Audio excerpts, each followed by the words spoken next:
Yasayı geri çek. Withdraw the law. Are we ready? Yes! Great. Okay, here we go. Yasayı Geri çek withdraw. the law. Amazing.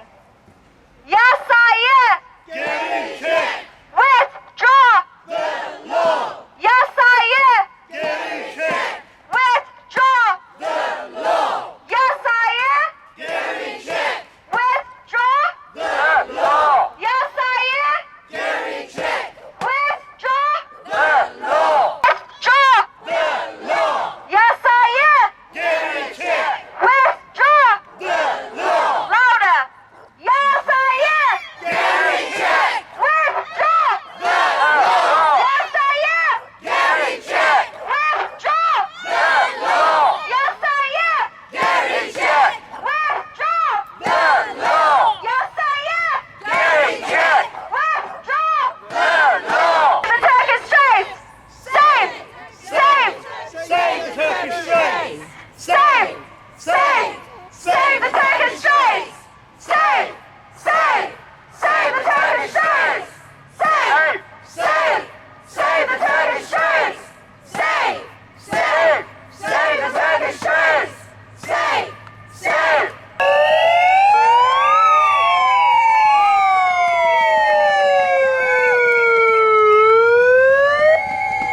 Dünya basını ve kamuoyuna.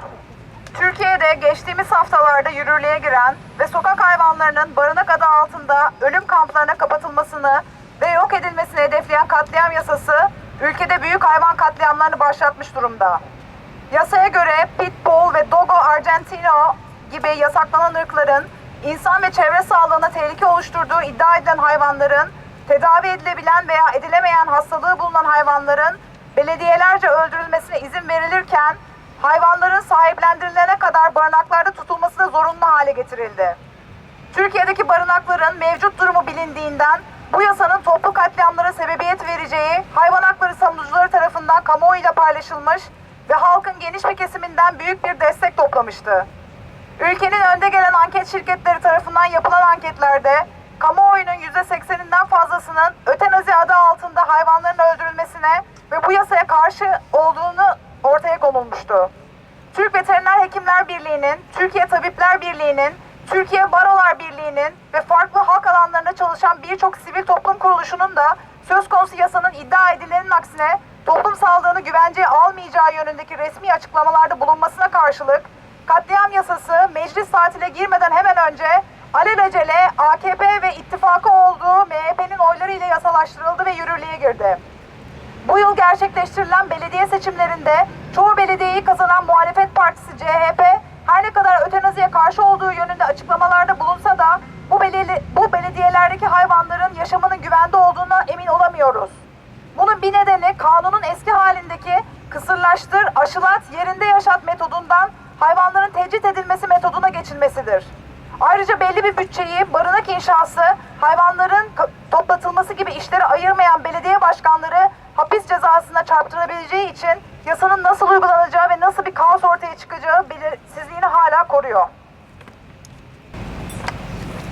Cumhurbaşkanı Erdoğan'ın partisi AKP yönetimindeki Niğde ve Altındağ belediyelerinden gelen görüntülerden ortaya çıktığı üzere belediyeler toplu katliama başlamıştır. Saldırgan köpek bahanesi öne sürülerek getirilen yasayı uyguladığını veya ölümlerin doğal ölüm, trafik kazası ve hastalık kaynaklı olduğunu iddia eden belediyelerden biri olan Niğde Belediyesi'nin barınak arazisinde büyük bir toplu mezar bulundu.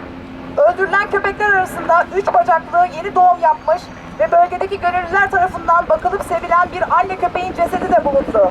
Köpeklerin kanlar içinde olması, veteriner hekimler tarafından doğal ölüm veya iddia edildiği üzere ötenazi, uyutma olarak adlandırılan iğne ile öldürmenin değil, farklı yollardan katliam gerçekleştirilerek öldürüldükleri anlamına gelmektedir.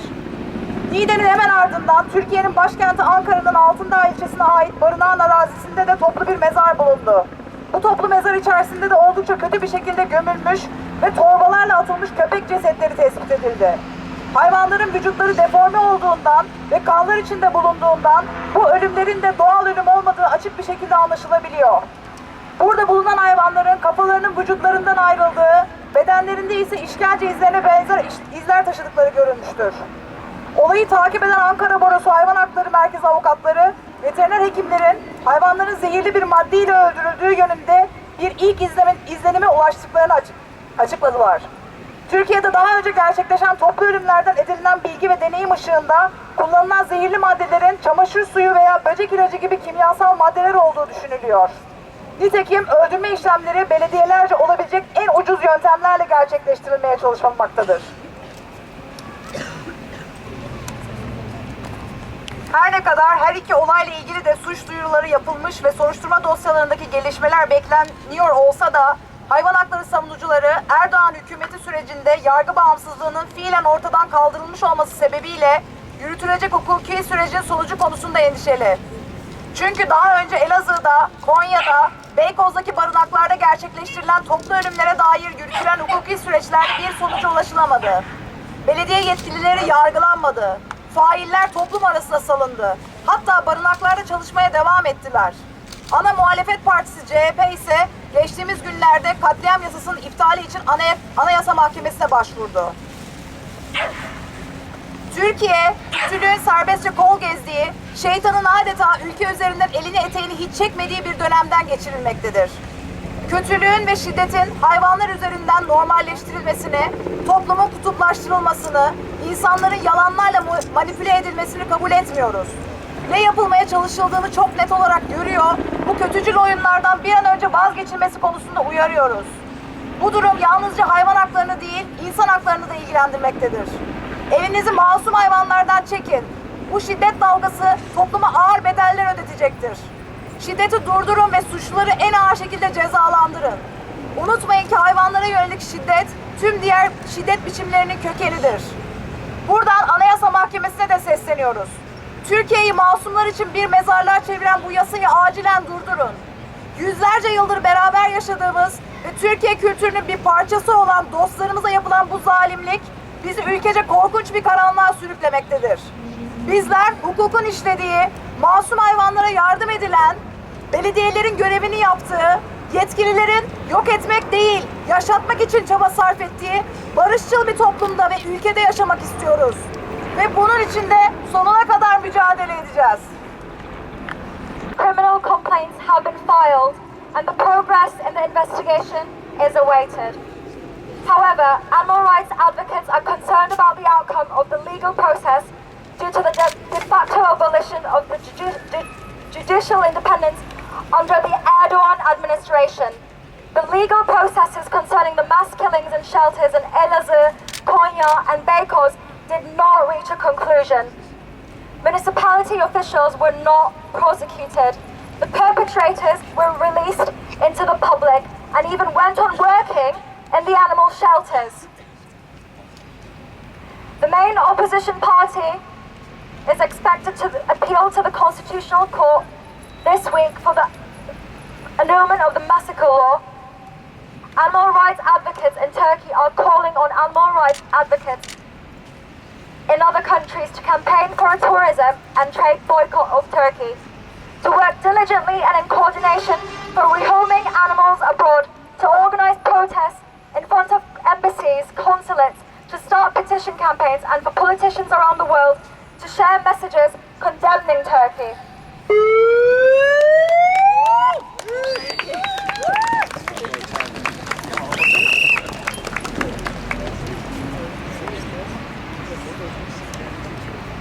That was the end of our press release. Thank you for bearing with us.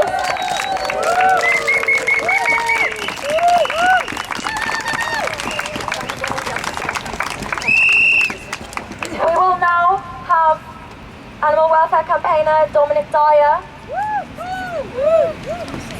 to talk about the situation. He has closely followed and has started the boycott campaign. He's an amazing person who's supporting this campaign. To all of the team here, because having young, old, people all from groups, Turkish and non-Turkish, coming together in Britain around the world is so important at the moment. So just have a round of applause, because that's really where it deserves. Today is an important day for animal rights in Britain. We've had thousands of people march through the streets of London. There are so many issues that trouble us all about the way animals are exploited and the way animals are killed and the cruelty of mankind to animals. But I would say at the moment what's happening in Turkey is one of the worst animal rights abuses anywhere in the world. Wouldn't you agree? Yes! You know, just over a year and a half ago in Turkey, there was a terrible earthquake. Over 50,000 people died. The Turkish people were in a desperate situation with buildings that were poorly built that came tumbling down in the night. And the Turkish government asked for help, quite rightly, from the international community. And aid organisations and rescue teams came from every corner of the world. And they worked day and night in those buildings, risking their own lives with local people to rescue women, children and men from the rubble of those buildings. You know what they brought with them? They brought hundreds and hundreds of dogs with them. Specially trained rescue dogs. And those dogs saved hundreds of lives. And the world and the Turkish people revered those dogs quite rightly. Don't you agree? Yes! One of the dogs from Mexico died because rubble came down in a building. Across football stadiums across Turkey, there were big banners that were draped in front of the crowds. Tens of thousands of people thanking this dog because this dog represented so much about what the international community did, coming together with the people of Turkey to help them in their hour of need. Don't you agree? Yes! And what does President Erdogan do a year and a half later? He declares street dogs in Turkey, stray dogs, and to a large degree cats, indirectly by this law, enemies of the state. That's what The Economist said last week, and they're absolutely right. He's treating them as enemies of the state. Would you agree? Yes! And he's doing what all dictators do. And we know what it means for humans. I will use the word, because I think it's an accurate description of what's going on. This is animal genocide. Would you agree? Yes! Because just like human genocide, you demonize the animals like you demonize the humans. You create fear in wider society about them. You alienate and you isolate them. Then you brutalize and you kill them. And that's exactly what he's doing with these dogs. Would you agree? Yes! And that's why this is so important. And I take heart from the global reaction of anger, but I also take more heart from the fact there are tens of thousands of people marching and protesting every single day in Turkey in some of the biggest animal rights protests the world has ever seen. And that is a good thing, wouldn't you agree? Yes! Because unlike this country, and we have lots of problems in this country, we still largely, thankfully, can peacefully protest like we did today.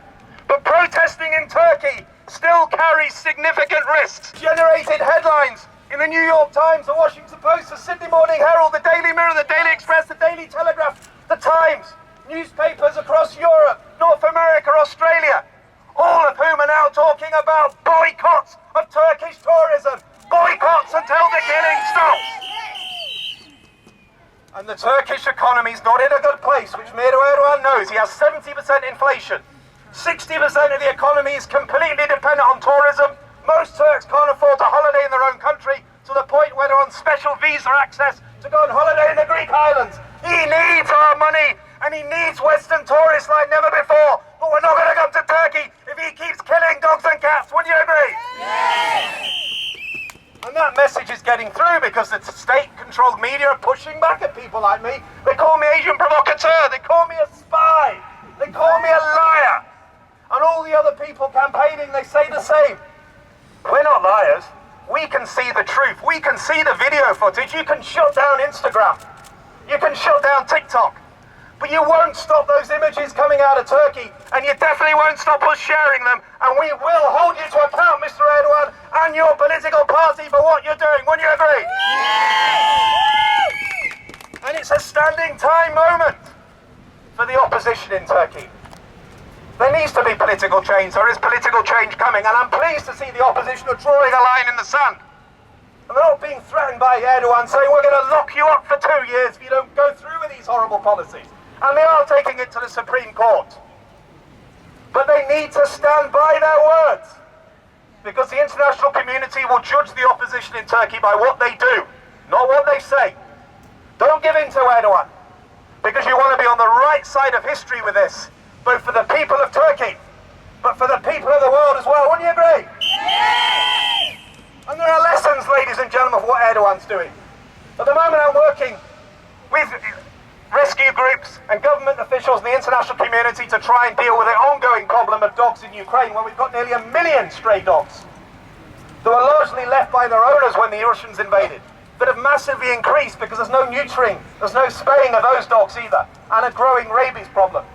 But we're saying to Zelensky and the people around him, don't think for a moment that you're going to go and kill all those animals, because you can see what Mr. Erdogan's doing and you can see the global reaction to that.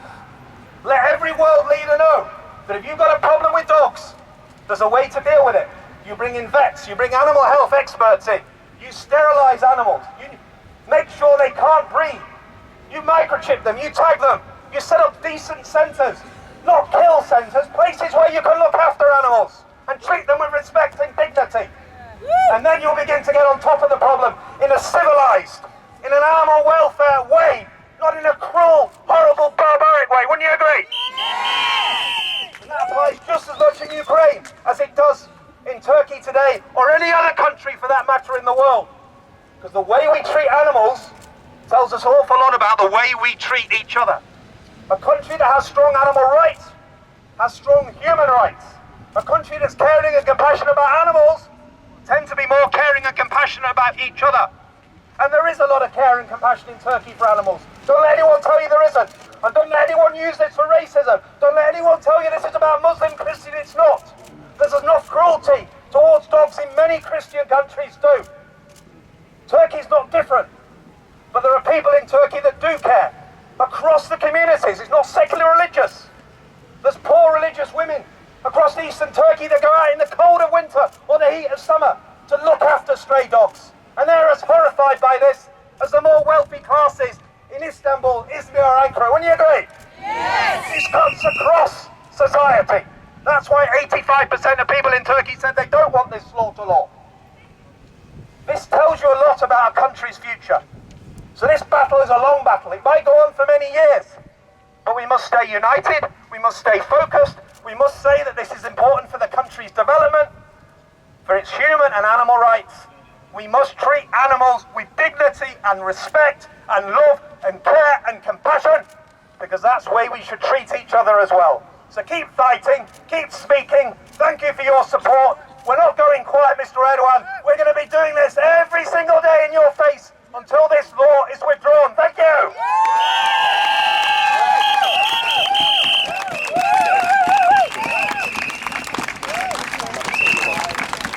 So much for coming. Are we ready to chant? Yes. Here we go. Yasaye. Withdraw. Yasaye. Withdraw. Yasaye. Withdraw. Save the Turkish strays. Save the Turkish strays!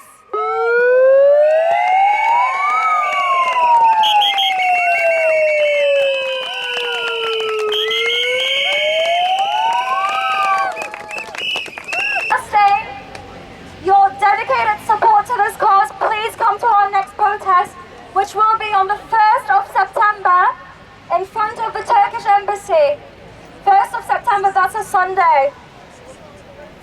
I hope to see all of you there. Massive hugs and Turkish kisses to you all. Thank you. Thank you.